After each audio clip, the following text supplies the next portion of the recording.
কেমন আছেন সবাই? আশা করি ভালো আছেন। আজ সোমবার ১লা জুলাই ২০২৪, ১৭ই আষাঢ় ১৪৩১। আজকে আমরা পড়ব প্রথম আলো। প্রথম আলোর প্রথমেই আছে, নতুন পেনশনে বিশ্ববিদ্যালয় শিক্ষকদের সুবিধা কমবে। বিদ্যমান পেনশন ব্যবস্থা ও প্রত্যয়ের পার্থক্য। বিশ্ববিদ্যালয় শিক্ষকদের বর্তমান পেনশন ব্যবস্থা ও নতুন কর্মসূচি, পেনশন ব্যবস্থা এবং প্রত্যয়। বেতন থেকে টাকা কাটা হয় না, 10% কাটা হবে। অধ্যাপক গ্র্যাজুয়েটি বা আনুতোষিক বাবদ এককালীন পান ৮০,৭৩,০০০ টাকা। বেতন থেকে টাকা না কেটে অধ্যাপকের মাসিক পেনশন ৪৫,৭৯০ টাকা।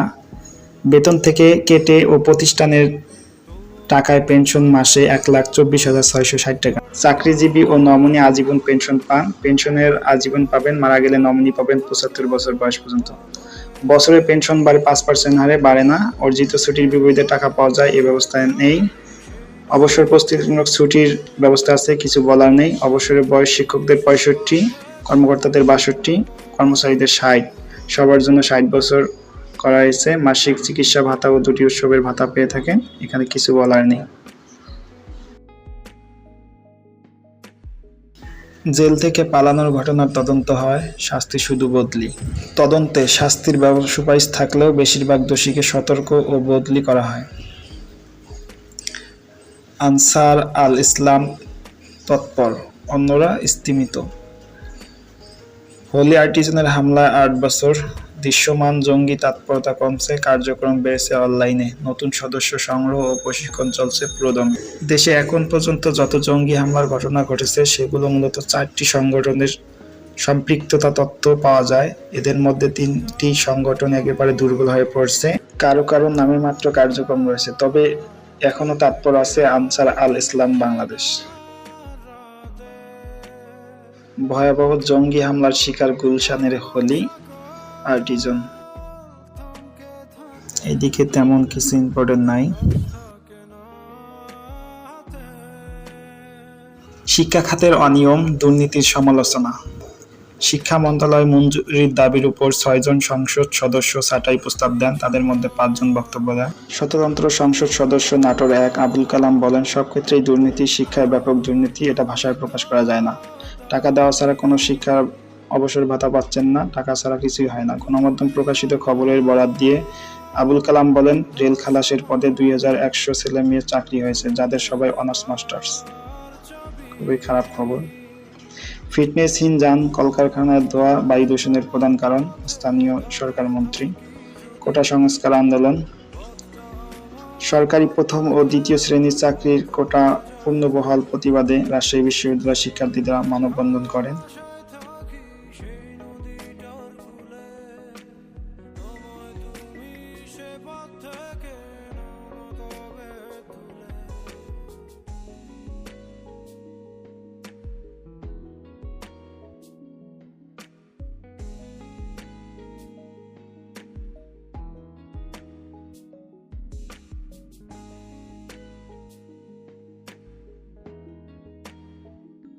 কোন পথে এগোচ্ছে ঢাকা বিশ্ববিদ্যালয়? ১৯৭৩ সালের অধ্যাদেশ ঢাকা বিশ্ববিদ্যালয়কে যে শক্তির সুযোগ দিয়েছিল, ক্ষমতাসীন রাজনীতির লেজুরবৃত্তি সেই শক্তির সুযোগকে বহুলাংশে নষ্ট করেছে। যে আশা দিয়ে শিক্ষার্থীরা বিশ্ববিদ্যালয়ে ভর্তি হন, খুব অল্প সময়ের মধ্যেই তারা সেই আশা ভঙ্গ হয়। রাজনৈতিক আক্রোশ, যৌন হয়রানি, অবসর সংকট, র্যাগিং, লেকচার তাদের মানসিক সংকোচন করে রাখে। সবার আগে দরকার প্রকৃত মেধাবীদের শিক্ষক হিসাবে নিয়োগ দেওয়া এবং শ্রেণীকক্ষ ও আবাসিক হলগুলোয় শিক্ষা সহায়ক পরিবেশ নিশ্চিত করা।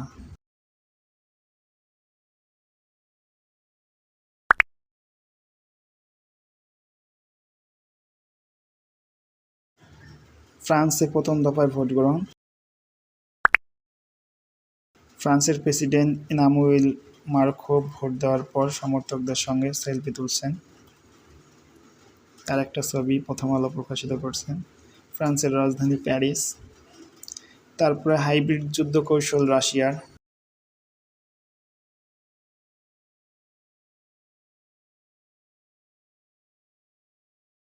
পোল্যান্ডের ওয়ারশতে একটি বিতনিতে আগুনের ঘটনায় রাশিয়ার হাত আছে বলে অভিযোগ উঠেছে। রাজনৈতিক প্রক্রিয়ায় হস্তক্ষেপ, রাজনৈতিক সংস্থাগুলোর আস্থা নষ্ট করে দেওয়া, ভুয়া তথ্য ছড়ানো, সাইবার আক্রমণ, গুরুত্বপূর্ণ স্থাপনায় নাশকতামূলক কর্মকাণ্ডের মতো ঘটনা ঘটেছে। ন্যাটোর সঙ্গে সরাসরি যুদ্ধে জড়ালে তা রাশিয়ার জন্য বিপর্যয় হয়ে উঠতে পারে, তাই নাশকতার পথ বেছে নিয়েছে দেশটি। তারপরে এই দিক বাইডেন পিছিয়ে পড়ায় উদ্বেগ পশ্চিমা মিত্ররা। নির্বাচনী বিতর্কে প্রতিদ্বন্দ্বী প্রার্থী রিপাবলিকান পার্টির ডোনাল্ড ট্রাম্পের সামনে মোটেও ভালো করতে পারেনি বাইডেন। যুক্তরাষ্ট্রে আগামী প্রেসিডেন্ট নির্বাচন ঘিরে বিতর্কের বিপর্যয়ের পর জো বাইডেনকে নিয়ে হতাশ তার দল ডেমোক্রেটিক পার্টি। বিতর্কে প্রতিদ্বন্দ্বী প্রার্থী রিপাবলিকান পার্টির ডোনাল্ড ট্রাম্পের সামনে মোটেও ভালো করতে পারেনি জো বাইডেন। তাই তার পার্টি ভাবছে যে তার বিপরীতে অন্য প্রার্থীকে আনার। আর এটা সবচেয়ে ইন্ধন যোগাচ্ছে জোট ন্যাটো। তারপর নিচে কিছু তেমন ইম্পর্টেন্ট নাই, এটা তেমন গুরুত্বপূর্ণ না। তারপর উঁচু পদে খাটো মানুষ একটু দেখে নিতে পারেন, তেমন ইম্পর্টেন্ট না। এদিক এটাও ইম্পর্টেন্ট না আমাদের। তারপর এটাও ইম্পর্টেন্ট না। ডিজেলের দাম কমলো 1 টাকা, পেট্রোল ও অকটেন অপরিবর্তিত। প্রতি লিটার ডিজেল ও কেরোসিনের দাম 160 টাকা 75 পয়সা থেকে কমে হয়েছে 106 টাকা 75 পয়সা। পেট্রোলের নতুন দাম প্রতি লিটার 127 টাকা ও অকটেনের দাম 131 টাকা। এই পাশে আছে এটা। ঢাকা বিশ্ববিদ্যালয় দিবস আজ। স্পিকার শিরীন শারমিন চৌধুরী প্রধান অতিথি হিসেবে উপস্থিত থেকে মূল প্রবন্ধ উপস্থাপনের কথা রয়েছে।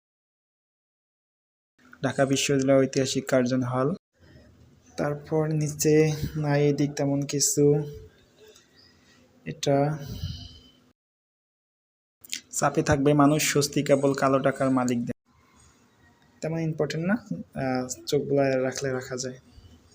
এই দিকে আছে আন্তর্জাতিক খবর। আগামী 10 বছরে ধনীরা কত সম্পদ হস্তান্তর করবেন? 12,15,996 জন ধনী সম্পদ হস্তান্তর করবেন। 30,994 বিলিয়ন ডলারের সম্পদ হস্তান্তর করা হবে। এর মধ্যে সবচেয়ে বেশি হস্তান্তর করবেন উত্তর আমেরিকা, 14,104। সবচেয়ে কম করবেন প্যাসিফিক, 524 বিলিয়ন। তারপরে আছে ইউরোপ, 7,437 বিলিয়ন। তারপরে আছে এশিয়া, 6,087 বিলিয়ন ডলার। তারপর নিচে এইদিকে নাই, খুবই ইম্পর্টেন্ট। এটা আমাদের একটু ভালোভাবে চোখ বুলায় নিতে হবে। নতুন অর্থবছর শুরু, কোথায় দাঁড়িয়ে অর্থনীতির প্রধান সূচকগুলো? জিডিপির প্রবৃদ্ধি 2019-20 সালে ছিল 3.45, 2020-21 ছিল 6.94, 2020-21-22 ছিল 7.10, 2022-23 ছিল 6.03, 2023-24 5.82। মাথাপিছু আয় 2023-24 অর্থবছরে মাথাপিছু আয় 2,784। মুদ্রাস্ফীতি 2023-24 অর্থবছরে মুদ্রাস্ফীতি হবে 8.0। গত 5 মাসের মুদ্রাস্ফীতির দরকার নাই।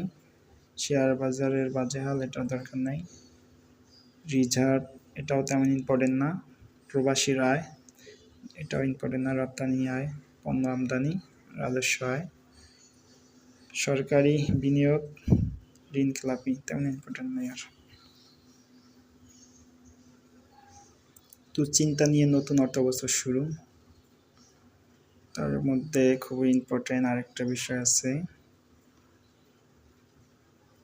সেটি হলো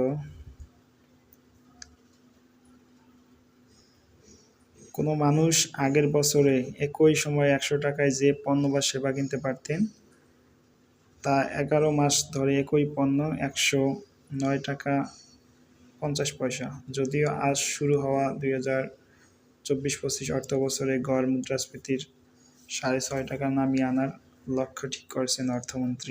ডলারের দাম ১১৭ টাকার আশেপাশে থাকবে, যা আনুষ্ঠানিকভাবে ১১৮ টাকা। ২০২২ সালের জুনে প্রতি ডলারের মূল্য ছিল ৮৮ টাকা। ফলে ৮৮ টাকায় ডলার ২ বছরে ৩০ টাকা বা ৩৪% বেড়ে যায়। তারপর নিচে হতাশার ১ বছর পার করলেন বিনিয়োগকারীরা।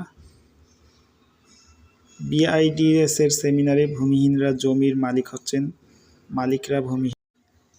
এই ছিল আজকের প্রথম আলোয় মোটামুটি গুরুত্বপূর্ণ ঘটনা। এটা আমাদের দরকার নেই। বিনোদন পাতা থেকে তেমন কিছুই আসে না। গুরুত্বপূর্ণ তথ্যগুলো চোখ বুলালেই হয়ে যায়। খুবই ইম্পর্টেন্ট। পরিসংখ্যানে এবারের বিশ্বকাপ সবচেয়ে বেশি রান করছেন ২৮১ রান রহমতুল্লাহ গুরবাজ আফগানিস্তানে, এবং তার স্ট্রাইক রেট ছিল ১২৪। সবচেয়ে উইকেট পেয়েছেন ফজলুল হক ফারুকী আফগানিস্তান, এটাও ইনিও আফগানিস্তানের। তিনি উইকেট পেয়েছেন ১৭টি, আর ইনি সর্বমোট রান করছে ২৮১। আর একটা ভালো খবর, প্রথম বাংলাদেশি টি-20 বিশ্বকাপে ৫০ উইকেটের মাইলফলক ছুঁয়েছেন বাংলাদেশের সাকিব আল হাসান। পরীক্ষায় আসার মতো, খুবই ইম্পর্টেন্ট। তারপর নিচে নামবো, তেমন ইম্পর্টেন্ট নাই এই দিক। অপ্রয়োজনীয় অ্যান্টিবায়োটিক পানে ৭৫% করোনা রোগী। খুলনা মেডিকেল হসপিটালে ১০০% রোগী অ্যান্টিবায়োটিক পেয়েছিলেন। ১,২১৬ জন রোগীকে ১০ দিনের বেশি অ্যান্টিবায়োটিক ব্যবহার করতে বলা হয়েছিল। সবচেয়ে বেশি ব্যবহৃত হয়েছে সেফটিয়াক্সেন।